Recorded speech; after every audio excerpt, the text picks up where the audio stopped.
baik-baik saja, alhamdulillah sehat. Gimana dengan Bu? Alhamdulillah Bu, saya juga baik.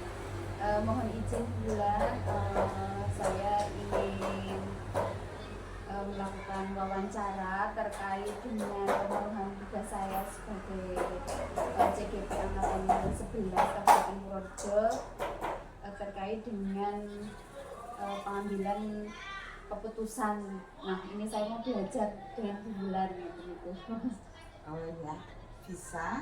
Semoga nanti apa yang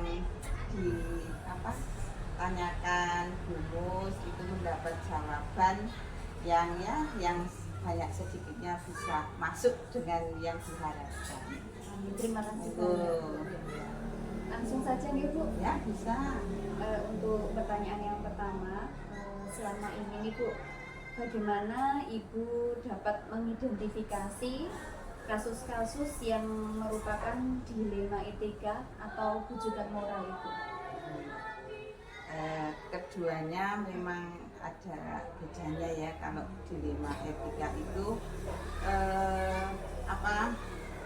dua masalah yang nantinya itu masalah itu sama-sama benar dan kita harus mengambil keputusannya itu bertentangan. Itu sepertinya rasa kemanusiaan Tapi kalau bujukan moral itu keputusan yang memang harus ini benar dan ini harus salah.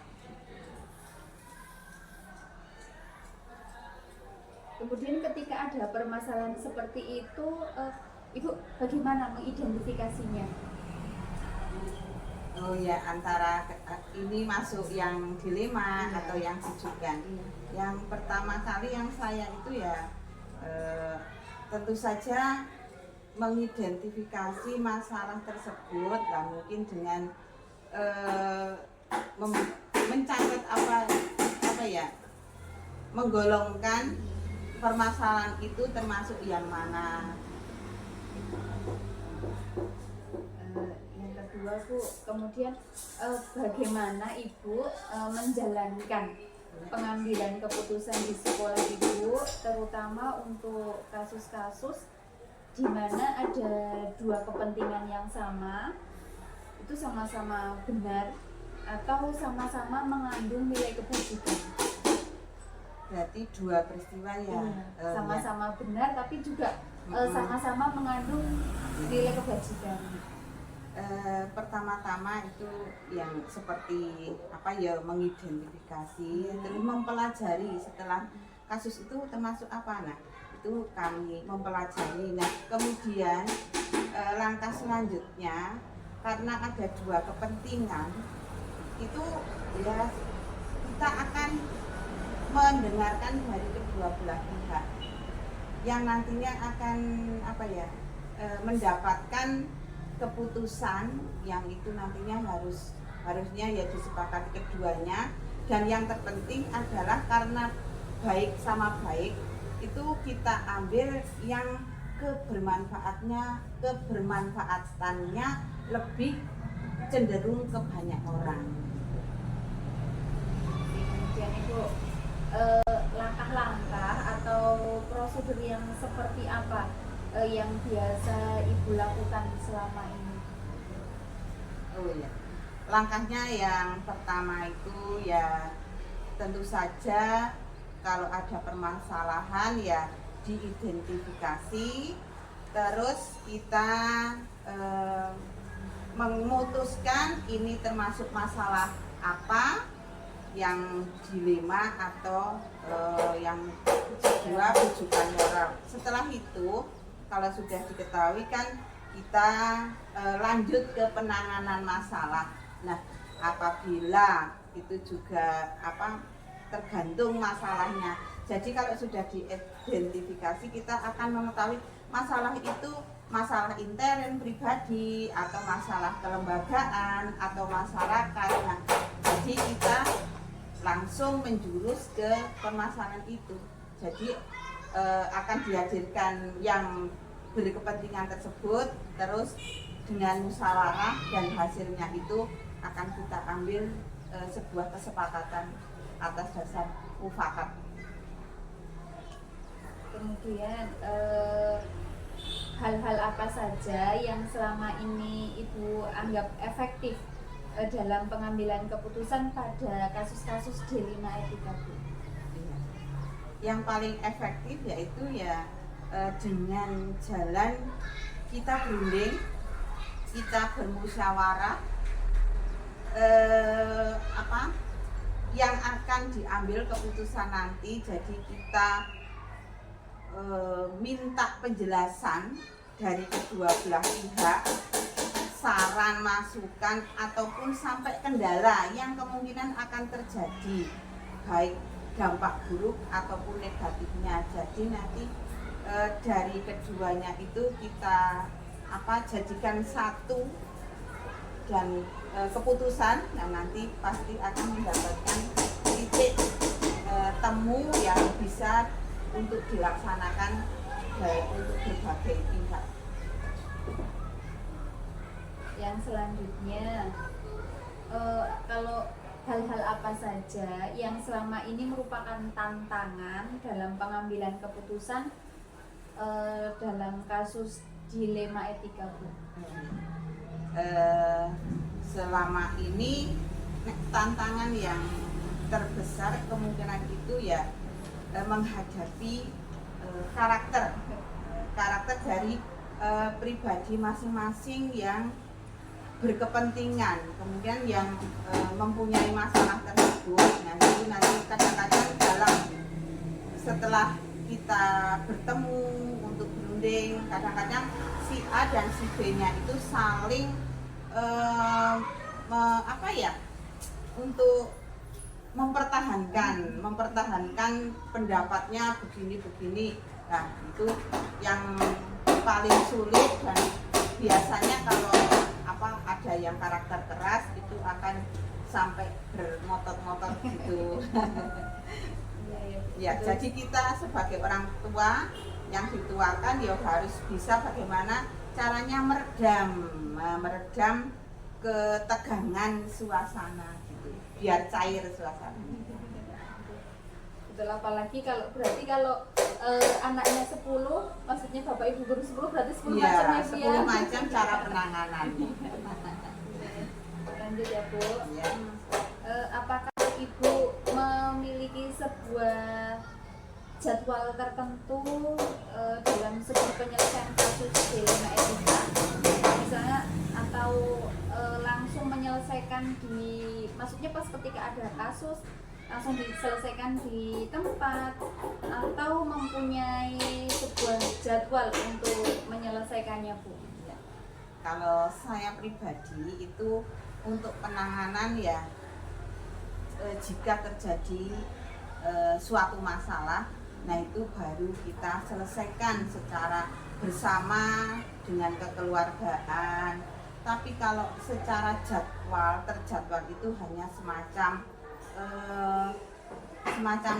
pembinaan lah, karena tugasnya yaitu pembina itu yang dirutinkan, dan itu ya namanya pembinaan ya hanya sewajarnya saja untuk umum. Nah itu jadi kalau ada permasalahan ya itu langsung diselesaikan, tentu saja dengan jalan musyawarah.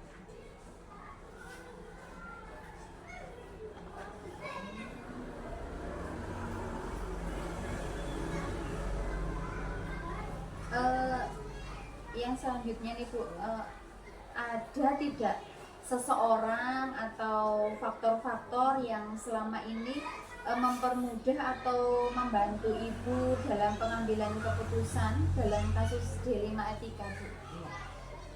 Tentu saja ada yang yang membantu. Nah itu pun ya membantu tentu saja mungkin orang yang guru yang lebih senior dari saya. Terus tidak itu saja, kemungkinan guru muda pun itu juga saya mintai pendapat. Nah dari pendapat mereka itu nanti bisa untuk pemikiran, untuk bahan mengambil keputusan. Nah itu oh si A begini, si B begini. Nah akhirnya dipikir-pikir, nah itu nanti yang bisa membantu masukan dalam saya menyelesaikan masalah atau memberikan keputusan terakhir.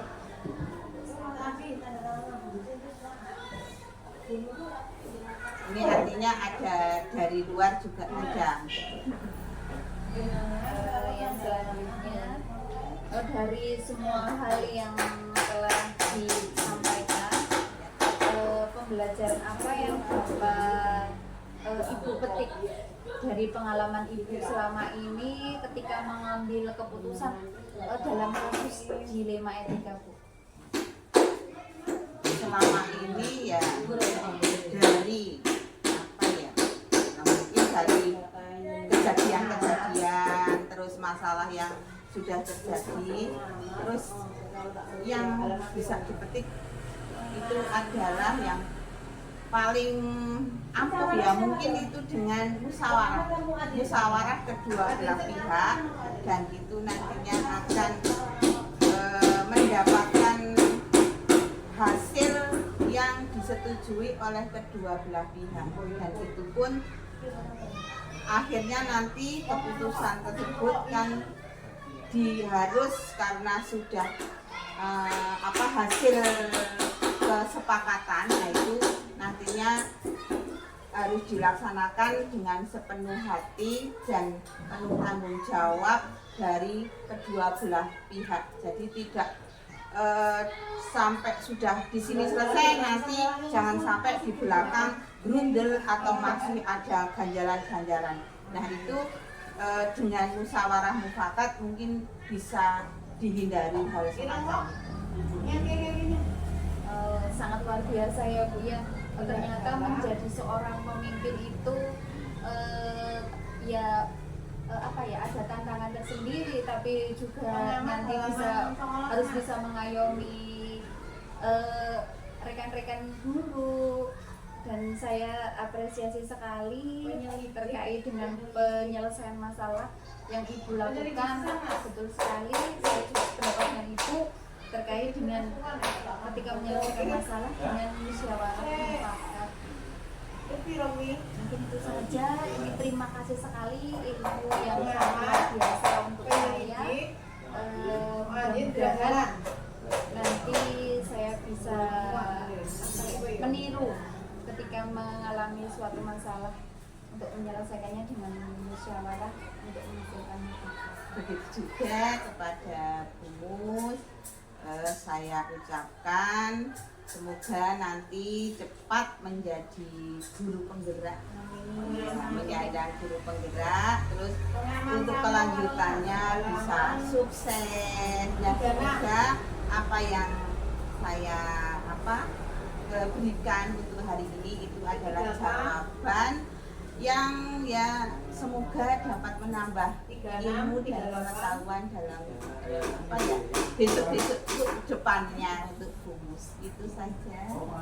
Ya, pasti Bu, ini pasti sangat-sangat bermanfaat untuk saya. Nah, sekali lagi saya ucapkan terima kasih. Terima kasih waktu yang sudah diberikan juga. Kemudian dari awal sampai dengan akhir, apabila banyak kesalahan saya mohon maaf yang